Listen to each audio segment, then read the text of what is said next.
ಸ್ನೇಹಿತರೆ, ಚರಿತ್ರೆ ಮತ್ತೊಂದು ವಿಡಿಯೋಗೆ ನಿಮಗೆಲ್ಲ ಪ್ರೀತಿಯ ಸ್ವಾಗತ. ಇರಾನ್ ಹಾಗೂ ಇಸ್ರೇಲ್ ನಡುವಿನ ಸಮರ ತಾರಕಕ್ಕೇರಿದೆ. ದಾಳಿಗೆ ಪ್ರತಿದಾಳಿ, ಏಟಿಗೆ ಎದಿರೇಟು ಅನ್ನುವ ಹಾಗೆ ಎರಡು ದೇಶಗಳು ಒಂದರ ಮೇಲೆ ಒಂದು ಮುಗಿ ಬೀಳುತ್ತಿವೆ. ಇಸ್ರೇಲ್ ಅಂತೂ ಇರಾನ್ ದೇಶವನ್ನೇ ಸುಟ್ಟು ಬೂದಿ ಮಾಡುವ ಪ್ರತಿಜ್ಞೆ ಮಾಡಿದೆ. ಇಲ್ಲಿವರೆಗೆ ಭೂಮಿಯ ಇತಿಹಾಸದಲ್ಲೇ ಕಂಡು ಕೇಳರಿಯದ ದಾಳಿ ಮಾಡ್ತೀವಿ ಅಂತ ಇಸ್ರೇಲ್ ಹೇಳ್ತಾ ಇದೆ. ಅತ್ತ ಇರಾನ್ ಕೂಡ ಸುಮ್ಮನೆ ಕುಳಿತಿಲ್ಲ. ಅದು ಇಸ್ರೇಲ್ ನಾಗರಿಕ ಪ್ರದೇಶಗಳ ಮೇಲೆ ಮನ ಬಂದಂತೆ ದಾಳಿ ಮಾಡ್ತಾ ಇದೆ. ಇಲ್ಲಿವರೆಗೆ ಐರನ್ ಡೋಮ್ ಮಿಸೈಲ್ ಡಿಫೆನ್ಸ್ ವ್ಯವಸ್ಥೆ ಇಸ್ರೇಲ್ ಅನ್ನ ಕಾಪಾಡ್ತಾ ಇತ್ತು. ಈಗ ಐರನ್ ಡೋಮ್ಗೆ ಕೂಡ ಚಳ್ಳೆ ಹಣ್ಣು ತಿನ್ನಿಸುವ ರೀತಿ ಇರಾನ್ ದಾಳಿ ಮಾಡ್ತಾ ಇದೆ.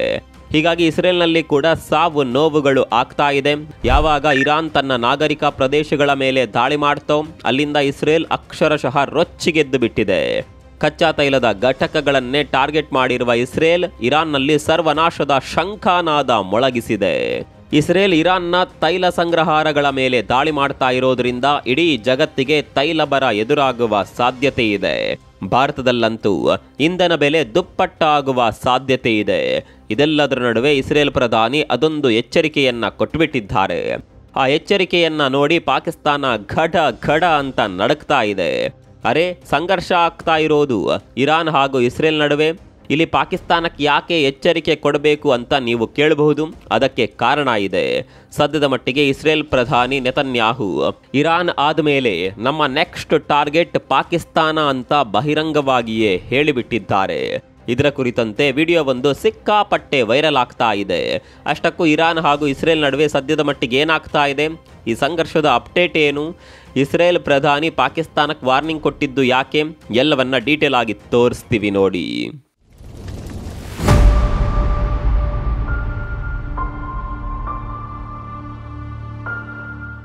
ಸಂಘರ್ಷದ ಬೆಂಕಿಗೆ ಇಸ್ರೇಲ್ ಹಾಗೂ ಇರಾನ್ ಧಗನೆ ಹೊತ್ತಿ ಉರಿಯುತ್ತಿದೆ.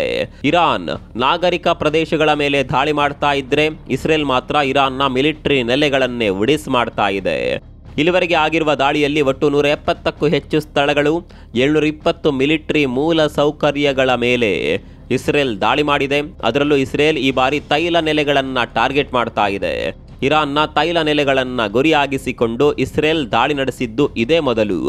ಈ ದಾಳಿಯಿಂದ ದಕ್ಷಿಣ ಪಾರ್ಸ್ ಗ್ಯಾಸ್ ಫೀಲ್ಡ್ನಲ್ಲಿರುವ ಪ್ರಮುಖ ಸಂಸ್ಕರಣಾ ಘಟಕಗಳಲ್ಲಿ ಬೆಂಕಿ ಕಾಣಿಸಿಕೊಂಡಿದ್ದು ಉತ್ಪಾದನೆಯನ್ನ ಭಾಗಶಃ ಸ್ಥಗಿತಗೊಳಿಸಲಾಗಿದೆ. ಒಂದು ಮಾಹಿತಿ ಪ್ರಕಾರ ಇಸ್ರೇಲ್ ಇರಾನ್ನ ಮೇಲೆ ಮಾಡಿದ ದಾಳಿಯಲ್ಲಿ ಇಲ್ಲಿವರೆಗೆ 400ಕ್ಕೂ ಹೆಚ್ಚು ಮಂದಿ ಬಲಿಯಾಗಿದ್ದಾರೆ. ಮತ್ತೊಂದು ಕಡೆಯಲ್ಲಿ ಇಸ್ರೇಲ್ನಲ್ಲಿ ಇಲ್ಲಿವರೆಗೆ 11 ಮಂದಿ ಬಲಿಯಾಗಿದ್ದಾರಂತೆ. ಇದೆಲ್ಲದರ ನಡುವೆ ನಂದೆಲ್ಲಿಡ್ಲಿ ಅಂತ ಈ ರಣರಂಗಕ್ಕೆ ಪಾಕಿಸ್ತಾನ ಎಂಟ್ರಿ ಕೊಟ್ಟಿದೆ.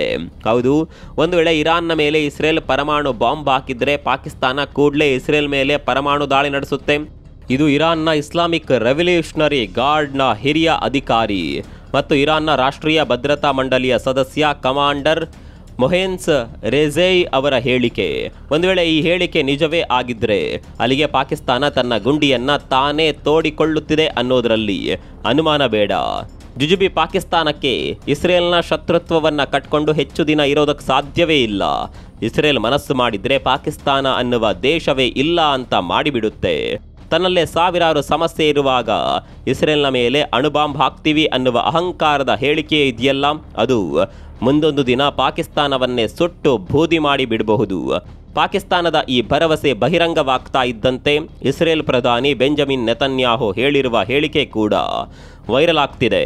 ಆ ವಿಡಿಯೋದಲ್ಲಿ ನೆತನ್ಯಾಹು ಕ್ಲಿಯರ್ ಆಗಿ ಒಂದು ವಿಷಯವನ್ನ ಹೇಳಿಬಿಟ್ಟಿದ್ದಾರೆ.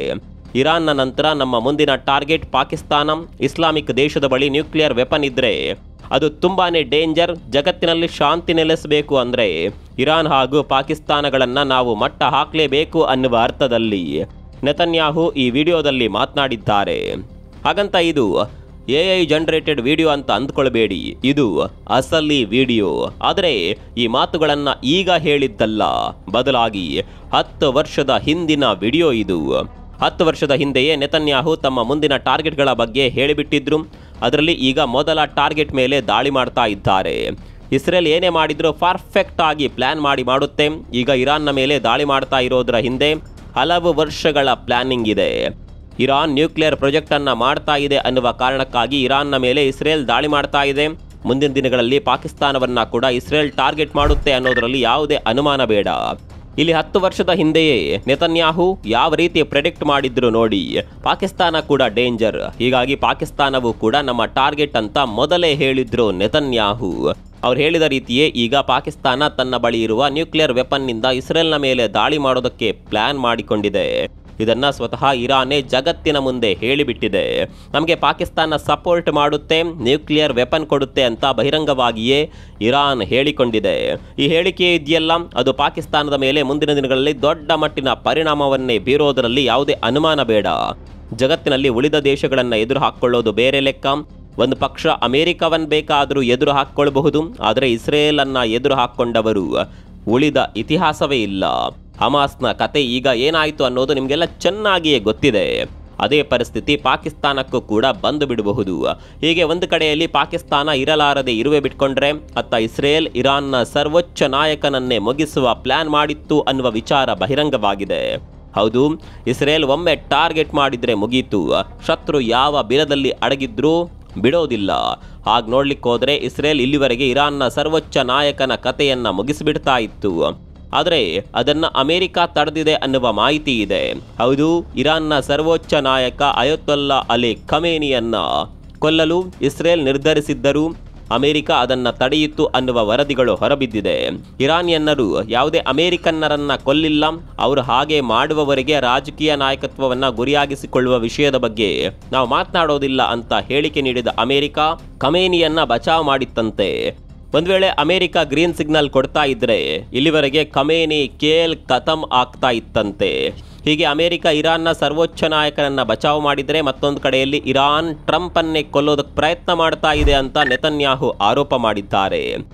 ಇರಾನ್ನ ಮೊದಲ ಶತ್ರು ಅಮೆರಿಕ, ಹೀಗಾಗಿ ಅಮೆರಿಕ ಅಧ್ಯಕ್ಷರನ್ನೇ ಮುಗಿಸುವ ಪ್ಲಾನ್ ಮಾಡಿದೆ ಅಂತ ನೆತನ್ಯಾಹು ಹೇಳ್ತಾ ಇದ್ದಾರೆ. ಇಷ್ಟೆಲ್ಲ ಇದ್ರೂ ಟ್ರಂಪ್ ಮಾತ್ರ ಕೊಚ್ಕೊಳ್ಳೋದನ್ನು ಬಿಡ್ತಾ ಇಲ್ಲ.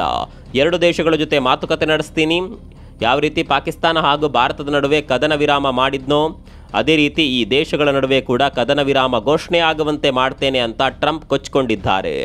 ಈ ಟ್ರಂಪ್ಗೆ ಎಷ್ಟು ನಾಲಿಗೆ ಇದೆಯೋ ಗೊತ್ತಿಲ್ಲ. ಇಸ್ರೇಲ್ಗೆ ಬಹಿರಂಗ ಬೆಂಬಲ ಘೋಷಣೆ ಮಾಡಿರುವ ಟ್ರಂಪ್ ಇರಾನ್ ಮೇಲೆ ದಾಳಿ ಆಗ್ತಾ ಇರೋದಕ್ಕೆ ಪ್ರಮುಖ ಕಾರಣ ಅವರೇ. ಇದು ಜಗತ್ತಿಗೆ ಗೊತ್ತಿರುವ ಸತ್ಯ. ಇಸ್ರೇಲ್ನ ಹೆಗಲ ಮೇಲೆ ಬಂದೂಕಿಟ್ಟಿರುವ ಅಮೆರಿಕ ಇರಾನ್ನ ಮೇಲೆ ಪರೋಕ್ಷವಾಗಿ ದಾಳಿ ಮಾಡ್ತಾ ಇದೆ. ಇದರ ಮಧ್ಯೆ ಕದನ ವಿರಾಮ ಆಗುವಂತೆ ನೋಡ್ಕೊಳ್ತೇನೆ ಅನ್ನುವ ಹೇಳಿಕೆಯನ್ನ ಕೂಡ ಕೊಟ್ಟಿದ್ದಾರೆ. ಹೀಗೆ ಈ ಎರಡು ದೇಶಗಳ ನಡುವಿನ ಸಂಘರ್ಷದಿಂದ ಭಾರತದ ಮೇಲೆ ಕೂಡ ಪರಿಣಾಮ ಬೀರುವ ಸಾಧ್ಯತೆ ಇದೆ. ಸ್ನೇಹಿತರೆ, ನಿಮಗೆ ಗೊತ್ತಿರಲಿ, ಭಾರತ ಇರಾನ್ನಿಂದ ತೈಲ ಆಮದು ಮಾಡಿಕೊಳ್ಳುತ್ತೆ. ಆದರೆ ಮುಂದಿನ ದಿನಗಳಲ್ಲಿ ತೈಲ ಆಮದಾಗುವ ಸಾಧ್ಯತೆ ಕಷ್ಟ.